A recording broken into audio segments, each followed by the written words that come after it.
ನವಮಾಸಗಳ ಕಾಲ ಹೊಳೆಯ ಉದರದಲ್ಲಿ ಅಡಗಿದ್ದಂತಹ ದನಿಗಳ ಬೆಳ್ಳಿ ಲೋಟ ಮಂಕು ಮೂತಿ ಮಾಡ್ಕೊಂಡು ಕಾಣಿಸ್ತಾ ಇತ್ತು. ನೋಡಿ, ಆ ಹೊಳೆಯಲ್ಲಿ ಹುದುಗಿದ ದಿನದಿಂದಲೂ ಕೂಡ ಬೆಳ್ಳಿ ಲೋಟದ ಮೇಲೆ ಅಪಾರವಾದ ಸಿಟ್ಟು, ಹೊಳೆಯ ಮೇಲೆ ಅಪಾರವಾದ ಸಿಟ್ಟಿತ್ತು ಆ ಚಿನ್ನಮ್ಮನಿಗೆ. ಏಕೆಂದರೆ ಆತ ಎಷ್ಟು ಮುಳುಗಿ ಎದ್ದು ಹುಡುಕಿದ್ರೂ ಕೂಡ ಎಲ್ಲ ಪಾತ್ರೆಗಳು ಸಿಕ್ಕಿದ್ರು ಬೆಳ್ಳಿ ಲೋಟ ಒಂದು ಸಿಗಲಿಲ್ಲ. ಆ ಕೊಚ್ಚೆನಲ್ಲಿ ಅಂದರೆ ಆ ಕೆಸರಿನಲ್ಲಿ ಹುದುಗೋಗಿದ್ದಂತಹ ಬೆಳ್ಳಿ ಲೋಟ ಇವತ್ತು ಫಳಫಳ ಅಲ್ಲ, ಮಸುಕಾಗಿ ಮಂಕಾಗಿ ಅದರ ಮೂತಿ ಕಾಣೋದಕ್ಕೆ ಶುರುವಾಗಿದೆ. ಅದನ್ನು ನೋಡಿದ ತಕ್ಷಣ ತಲೆ ಸುತ್ತ ಬಂದಂಗಾಯಿತು ಕುದುಪನಿಗೆ ಪಾಪ. ತಾನು ಈ ದಂಪತಿಗಳನ್ನು ಅಪವಾದದ ಕುಣಿಕೆಯೊಳಗೆ ಸಿಲುಕಿಸಿ ನದಿಯ ಉದರದಲ್ಲಿ ಅಡಗಿಕೊಂಡೆನಲ್ಲ ಅನ್ನುವಂತಹ ಪಶ್ಚಾತ್ತಾಪದಲ್ಲಿ ಅದರ ಮುಖ ಮರೆಮಾಡಿಕೊಂಡಿದೆಯೇನೋ ಅನ್ನುವ ರೀತಿಯಲ್ಲಿ ಕೆಸರ ಒಳಗಡೆ ದೇಹವನ್ನು ಹುದುಗಿಸ್ಕೊಂಡಿದ್ದಂತಹ ಬೆಳ್ಳಿ ಲೋಟವನ್ನು ಕುದುಪ ನಿಧಾನಕ್ಕೆ ಬುಟ್ಟಿಯಿಂದ ಹೊರಗೆ ತಂದ. ಬುಟ್ಟಿಯೊಳಗೆ ಸೇರಿ ಅದು ಹೂಳನ್ನು ಎತ್ತಿ ಬುಟ್ಟಿಗೆ ಹಾಕಿದ್ನಲ್ಲ, ಅದರೊಳಗೆ ಕಾಣಿಸ್ಕೊಂಡಿತ್ತದು. ನೋಡಿ, ಆ ಲೋಟ ಯಾಕೆ ಮಸ್ಕಾಗಿತ್ತು ಅಂತಂದರೆ ಲೋಟವೇ ಹೇಳುವ ರೀತಿಯಲ್ಲಿ ಲೇಖಕಿ ಹೇಳ್ತಾ ಇದ್ದಾರೆ. ನೋಡಿ, ತಾನು ನದಿಯ ಒಡಲಲ್ಲಿ ಸೇರಿಕೊಂಡಾಗ ನನ್ನ ಕದ್ರು ಅನ್ನುವ ಅಪವಾದ ಈ ಕುಟುಂಬದ ಮೇಲೆ ಬಿತ್ತಲ್ಲ ಅನ್ನುವಂತಹ ಪಶ್ಚಾತ್ತಾಪ ಆ ಲೋಟಕ್ಕಾಗಿದೆಯಂತೆ, ಬೆಳ್ಳಿ ಲೋಟಕ್ಕೆ. ಹಾಗಾಗಿ ಅದು ಮುಖ ಮಾಸು ಹೋಗಿದೆ ಅನ್ನುವ ರೀತಿಯಲ್ಲಿ ಕಾಣಿಸ್ತಾ ಇದೆ ಅಂತ. ಪದಗಳ ಜೋಡಣೆ ಎಷ್ಟು ಅದ್ಭುತವಾಗಿದೆ ನೋಡಿ. ಇನ್ನೂ ಸೂತಕ ಕಳೆಯದ ಹಸಿ ಮಗುವನ್ನು ಮೇಯಿಸುವ ರೀತಿಯಲ್ಲಿ ನಿಧಾನಕ್ಕೆ ಆ ಹೊಳೆಯ ನೀರಿನಲ್ಲಿ ಆ ಬೆಳ್ಳಿಯ ಲೋಟವನ್ನು ತೊಳೆಯೋದಕ್ಕೆ ಶುರು ಮಾಡ್ತಾನೆ ಕುದುಪ. ಈ ಲೋಟದಿಂದ ತಾನೆಷ್ಟು ಅಪಮಾನದ ಮಾತುಗಳನ್ನು ಆ ಧಣಿಯವರ ಪತ್ನಿಯರ ಕೊಳಕು ಬಾಯಿಂದ ಕೇಳಿಬಿಟ್ನಲ್ಲ ಅನ್ನುವಂಥ ಸಂಕಟ ಅವನ ಕಣ್ಣುಗಳಲ್ಲಿ ನೀರು ಸುರಿಯೋದಕ್ಕೆ ಶುರು ಮಾಡಿಸ್ತು. ಹೊಳೆಯ ಹೂಳೊಳಗೆ ಅವಿತು ತನ್ನ ಬಣ್ಣ ಗಾಂಭೀರ್ಯ ಕಳೆದುಕೊಂಡಿದ್ದಂತಹ ಬೆಳ್ಳಿ ಲೋಟಕ್ಕೆ ಇದೀಗ ಕುದುಪನಿಂದಾಗಿ ಮತ್ತೆ ಜೀವ ಬಂದಾಗಾಯಿತು. ತೊಳೆದ ಅವನು ಪಾಪ, ಅದನ್ನು ತೊಳಿತಾ ಇದ್ದಾನೆ. ಇದೇ ತಾನೇ, ಇದರಿಂದ ಅಲ್ವಾ ನನ್ನ ಮಗ ನನ್ನ ಕಣ್ಮುಂದೆ ಅಷ್ಟು ಒದೆಗಳನ್ನು ಸುರಿಯೋ ಮಳೆಯಲ್ಲಿ ಮರಕ್ಕೆ ಕಟ್ಟಾಕಿ ಹೊಡೆದ್ನಲ್ವ ದಣಿಗಳು. ಅದೆಲ್ಲವೂ ಕೂಡ ನೆನಪಾಗ್ತಾ ಇದೆ, ಕಣ್ಣಲ್ಲಿ ನೀರು ಸುರಿತಾ ಇದೆ ಅವನಿಗೆ.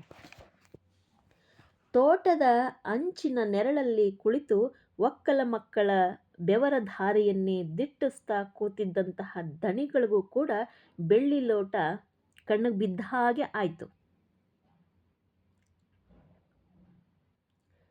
ದಣಿಗಳು ಮಾತ್ರ ಆ ಲೋಟವನ್ನು ಸರಿಯಾಗಿ ಗಮನಿಸಲಿಲ್ಲ ಅಂತಕ್ಕಂಥದ್ದು.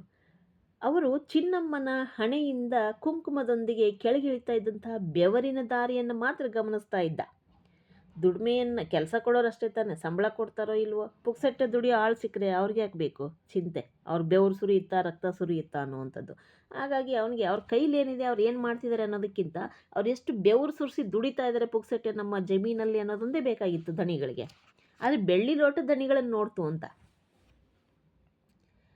ಕುದುಪ ಹೂಳು ತುಂಬಿದಂತಹ ಬುಟ್ಟಿಯನ್ನೆತ್ತಿ ಚಿನ್ನಮ್ಮನ ತಲೆಗೆ ಏರಿಸದೆ ನೀರೊಳಗೆ ನಿಂತ್ಕೊಂಡ್ಬಿಟ್ಟ.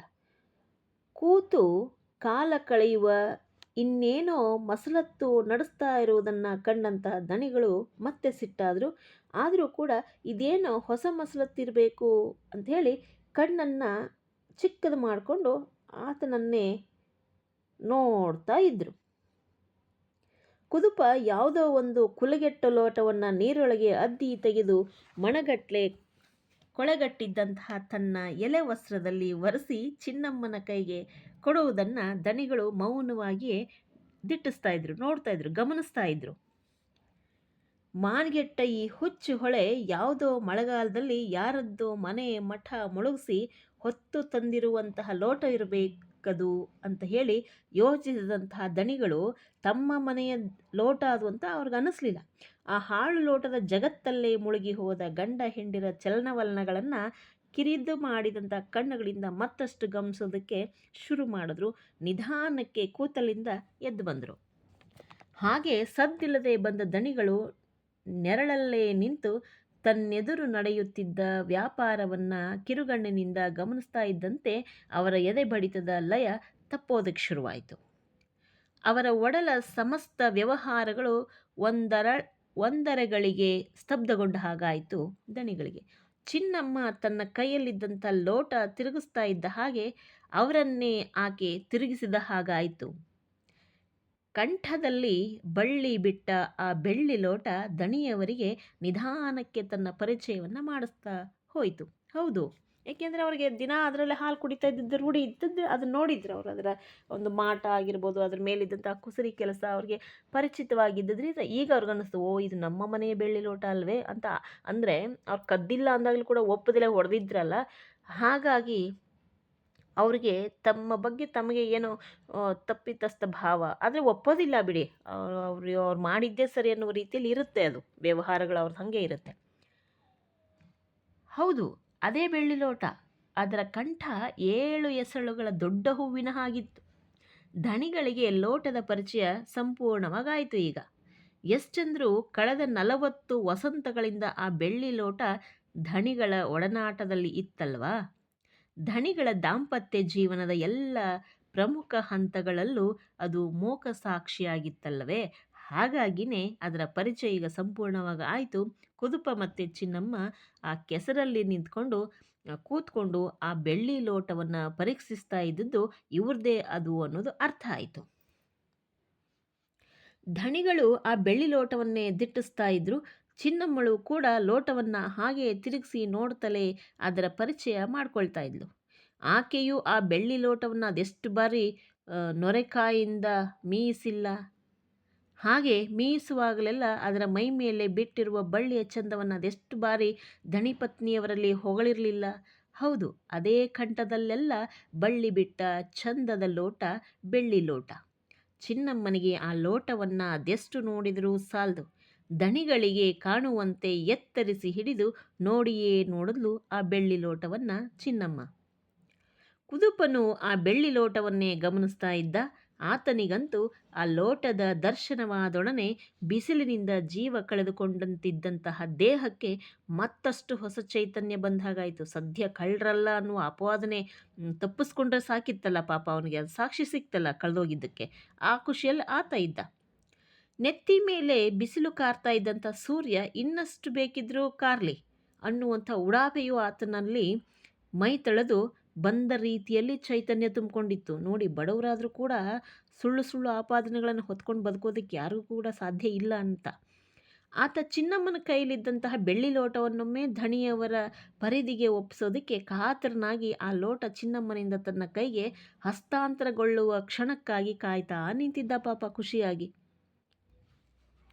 ಹಾಗೆ ಕಾಯುವ ಪ್ರತಿ ಕ್ಷಣವೂ ಕೂಡ ಆತನಿಗೆ ಅತಿ ದೀರ್ಘವಾಗಿ ಪರಿಣಮಿಸ್ತಾ ಇದೆಯೇನೋ ಅನ್ಸೋದಕ್ಕೆ ಶುರುವಾಯಿತು. ಅವಳು ಕೊಡಲಿಲ್ಲ. ಆಕೆ ಆ ಬೆಳ್ಳಿ ಲೋಟವನ್ನು ಕುದುಪನ ಕೈಗೂ ಕೊಡಲಿಲ್ಲ, ಧಣಿಗಳ ಕೈಗೂ ಕೊಡಲಿಲ್ಲ. ಆ ಹೆಣ್ಣು ಮಗಳು ಅಂದರೆ ಚಿನ್ನಮ್ಮ ಕ್ಷಣ ಕ್ಷಣಕ್ಕೂ ಆತನ ಚಟಪಟಿಕೆ ಏರ್ತಾ ಇದ್ರೂ ಕೂಡ ಆ ಬಗ್ಗೆ ಚಿನ್ನಮ್ಮನಿಗೆ ಲಕ್ಷ್ಯ ಇರಲಿಲ್ಲ. ಲೋಟದ ಚಂದವನ್ನು ಆಕೆ ಮತ್ತೆ ಮತ್ತೆ ತಿರುಗಿಸಿ ನೋಡ್ತಾ ಇದ್ದಂತೆ ಆಕೆ ಒಡಲಲ್ಲಿ ಅದೆಷ್ಟೋ ಭಾವನೆಗಳು ಗಿರಿಕಿ ಹೊಡೆಯೋದಕ್ಕೆ ಶುರು ಮಾಡಿದ್ವು. ಇದೇ ಲೋಟ ತಾನೇ, ಇದೇ ಲೋಟ ಅಲ್ವೇ ತನ್ನ ಬೆವರಿನ ಬೆಲೆಯನ್ನು ಕಳೆದದ್ದು. ಕಳ್ಳತನದ ಕಿರೀಟವನ್ನು ತನ್ನ ಮುರುಕಲು ಗುಡಿಸಲ ಛಾವಣಿಗೆ ಜೋಡಿಸಿದ್ದು.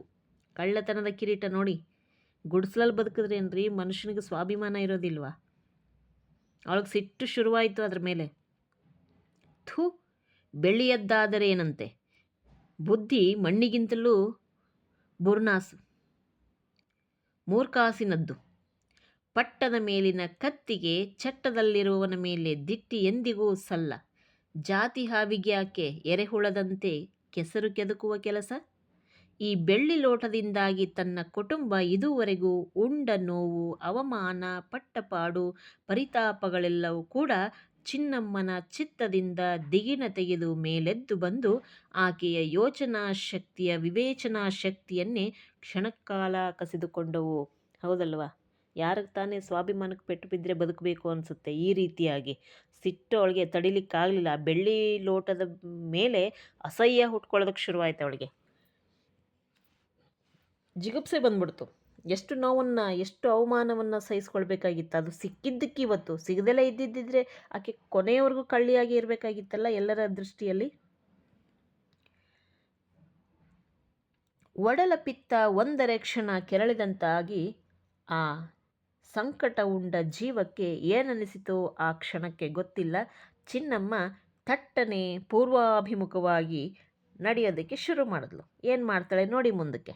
ಅಂದರೆ ಬಡವರ ಸಿಟ್ಟು ಹೆಂಗಿರುತ್ತೆ ಅಂದರೆ, ಅದಕ್ಕೆ ಕುವೆಂಪು ಅವ್ರು ಹೇಳ್ತಾರೆ, ಬಡವ ತಿರುಗಿ ಬಿದ್ದರೆ ಒಡಬ ಅಂತ. ಒಡಬ ಮೀನ್ಸ್ ಬೆಂಕಿ ಅಂತ.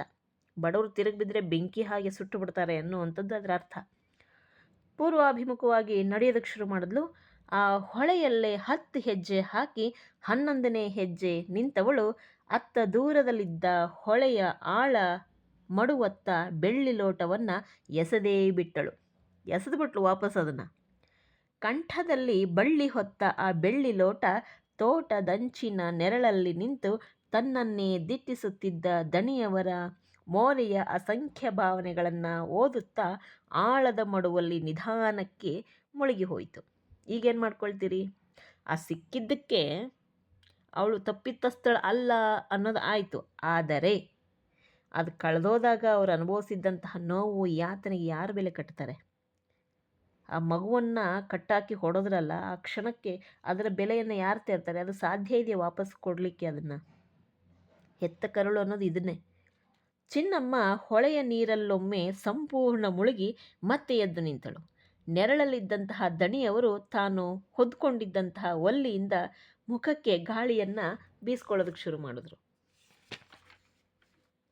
ಏನು ಆಗ್ತಾ ಇದೆ ಅಂತ ಗೊತ್ತಾಗ್ತಿಲ್ಲ ಅವರಿಗೆ, ಏನು ನಡೀತಾ ಇದೆ ಅಂತ ಗೊತ್ತಾಗ್ತಿಲ್ಲ. ಎಸೆದು ಬಿಟ್ಲು ಅತ್ಲಾಗೆ. ಈ ಬೆಳ್ಳಿ ಲೋಟ ತಾನೇ. ದಣಿಗಳು ನಮ್ಮನ್ನು ನಂಬಲೇ ಇಲ್ಲ. ವರ್ಷಾನುಗಟ್ಲೆ ಅವ್ರ ಮೇಲೆ ಜೀತ ಮಾಡಿದ್ದೀವಿ, ಕೂಲಿ ಮಾಡಿದ್ದೀವಿ, ಅವ್ರು ಕೊಟ್ಟಿದ್ದಂಥದನ್ನ ತಿಂದು ಬದುಕಿದ್ದೀವಿ. ಆದರೆ ನಾವು ಕದ್ದಿಲ್ಲ ಅನ್ನೋದನ್ನು ಮಾತ್ರ ಒಪ್ಪದಲ್ಲೇ ಹೋದ್ರಲ್ಲ ಇಬ್ಬರು ಗಂಡ ಹೆಂಡತಿ. ಇವತ್ತು ಸಿಕ್ಕಿದೆ, ಸಿಕ್ಕಿದೆ ಹೌದು, ನಾವು ಅವನ್ನ ಕೊಡೋಣ, ಧಣಿಗಳಿಗೆ ಕೊಡೋಣ. ಆದರೆ ಅಲ್ಲಿಂದ 9 ತಿಂಗಳು ಗಂಡ ಹೆಂಡತಿ ಆ ಮಗು ಅನುಭವಿಸಿದಂಥ ಯಾತನೆ, ಕಳ್ಳತನದ ಹೊರೆಯನ್ನು ಹೊತ್ಕೊಂಡಿದ್ದ ಅದೆಲ್ಲವೂ ಕೂಡ ಸರಿ ಹೋಗುತ್ತಾ? ಇಲ್ಲ. ಹಾಗಾಗಿ ಆಕೆಗೆ ಅದ್ರ ಮೇಲೆ ಸಿಟ್ಟು ಬಂತು. ಸೀದಾ ಪೂರ್ವ ದಿಕ್ಕಿಗೆ ಹೊರಟು ಒಂದು 10 ಹೆಜ್ಜೆ ಮುಂದೆ ಹೋಗಿ ಬೀಸಿ ಎಸೆದ್ಬಿಟ್ಲು. ಇದರಿಂದ ತಾನೇ ನಮ್ಮ ಅವಮಾನಗಳು, ನೋವುಗಳನ್ನು ಸಹಿಸ್ಕೊಳ್ಳೋಂಗಾಗಿದ್ದು. ಇದು ಸಿಕ್ಕಿದಿದ್ರೆ ಅವತ್ತು ನಾನು ಕಳ್ಳಿ ಆಗ್ತಿಲ್ಲ, ಅಥವಾ ನನ್ನ ಕುಟುಂಬ ಕಳ್ಳತನದ ಆಪಾದನೆ ಹೊರ್ತಾ ಇರಲಿಲ್ಲ. ನೋಡಿ, ಕಳ್ಳತನದ ಮುಳ್ಳಿನ ಕಿರೀಟವನ್ನು ಗುಡಿಸಲಿನಾಗ ಆ ಒಂದು ನೆತ್ತಿಗೆ ಹಾಕಿದ್ರು ಅಂತ. ಎಂಥ ಅದ್ಭುತವಾದ ಒಂದು ಕಲ್ಪನೆಗಳು. ಇದೆಲ್ಲವೂ ಕೂಡ ನಿಜವಾಗ್ಲೂ ಕೂಡ ಭಯಾನಕ. ಇದು ನಡೆದಿರುತ್ತೆ ಕೆಲವೊಂದು. ಅದು ಇವತ್ತಿನವರೆಗೂ ಕೂಡ ಇಂತಹ ವ್ಯವಸ್ಥೆಗಳನ್ನು ನಾವು ನೋಡ್ತೀವಿ. ಭಿನ್ನಾಭಿಪ್ರಾಯಗಳು, ಮೇಲು ಕೀಳು ಅಂತಕ್ಕಂಥದ್ದು, ಕೆಟ್ಟ ರೀತಿಯಲ್ಲಿ ನೋಡುವಂಥದ್ದು, ಕೀಳು ಮಟ್ಟದಲ್ಲಿ ನೋಡುವಂಥದ್ದು. ಅಂದರೆ ಬಡವರು ಒಳ್ಳೆಯವರಾಗಿದ್ದರೂ ಸುಳ್ಳರು ಅನ್ನೋ ರೀತಿಯಲ್ಲಿ, ಕಳ್ಳರು ಅನ್ನೋ ರೀತಿಯಲ್ಲಿ ಆಗುತ್ತಲ್ಲ, ಇಂಥದ್ದು ಇವತ್ತಿಗೂ ಕೂಡ ನಡೀತಾ ಇದೆ.